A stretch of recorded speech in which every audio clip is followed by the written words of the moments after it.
friends, today I am there with a new topic, that is how you have to improve your fluency.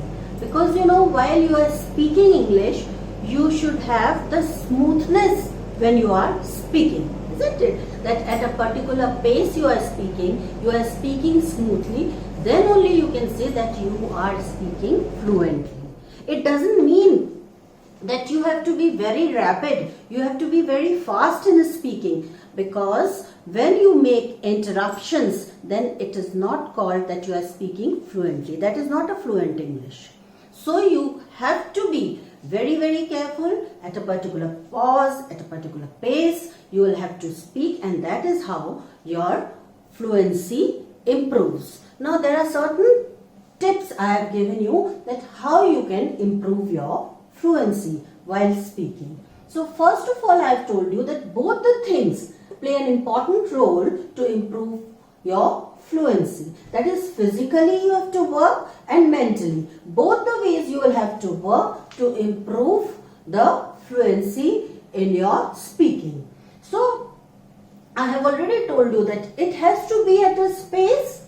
You have to be very smooth without hesitations and interruptions. Like I am speaking at present, isn't it? So I am speaking with the mouth. This is my physically I am speaking in front of you. This is how my physical way is playing a part while speaking. And mentally, that the words are coming to my mind.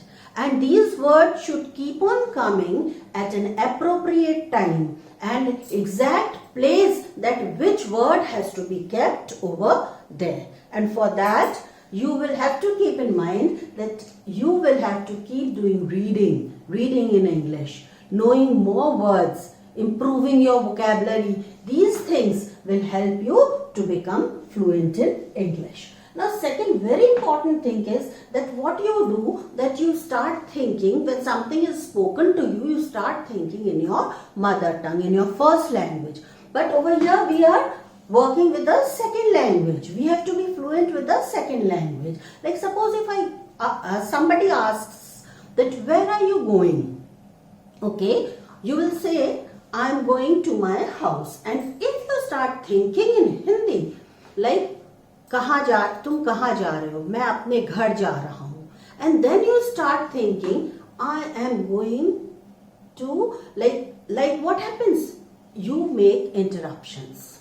Okay, so don't think that way. You should always be ready with 2-3 answers. That means you have to even think in English, like I am going to my house, or I am taking a route to my place, or I think that I am at present leaving here for my house. So the words are keep coming. There is no interruption in between while I am. As I have told you, that vocab plays a very important part. When you won't interrupt in between, when you know the words, isn't it? When will the words come in your mind? When your vocab is very good. So you will have to enrich your vocab for that. For enriching your vocab, you will have to again read books, hear English videos, hear English audios. So these things you will have to keep doing for improvement of your vocab. And you should have a good knowledge of grammar also, that how the sentence framing can be done. Or we should not make grammatical mistakes while framing a sentence. So you should have the knowledge of grammar also.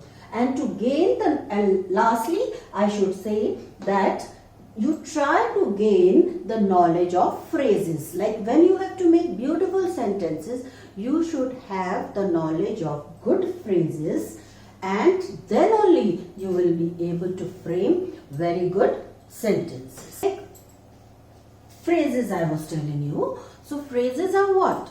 They are not proper sentences. Okay, they don't have verb and other things in them, like bread and butter. So when I am speaking, I'll say that today I had my bread and butter. So bread and butter is a phrase because I knew that phrase, and so I had easily put it in a sentence to even frame the sentence beautifully. This is what is needed. So for fluency, you know that you will have to keep in mind these certain points, and if these tips you are keeping in mind, you will be fluent in your speaking.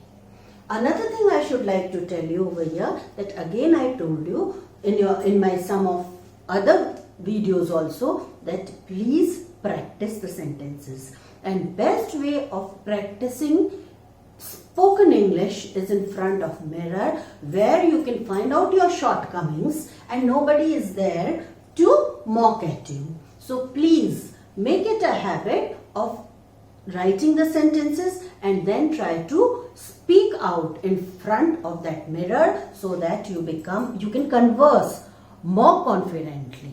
Followed? And next, now I come to the brainstorming activity. Followed? Over here I have given the plural of some singular words, some singular nouns. Okay?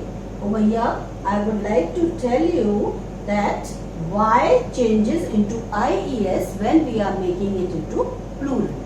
But see, in some cases it is not being done like that. Like key, keys, or monkey, monkeys, boy, boys. You are seeing these words, we are not changing Y into IES. Why is it so? There is a rule that when you have vowel in front of Y, okay, then it does not change into IES. You only change it into YES when consonant is in front of Y. Front of Y. Okay, when consonant is in front of Y, then it changes into IES. But when vowel is in front, it does not change into IES. That is why you can see these words like berry changes into IES, because R is your consonant. Now over here in front of Y is R. So same thing happens in case of boys. O is your vowel, and so straight away S comes in this. Is it clear to all of you? Now children, once again I request you over here that please share, like and subscribe my video. Bye bye for today.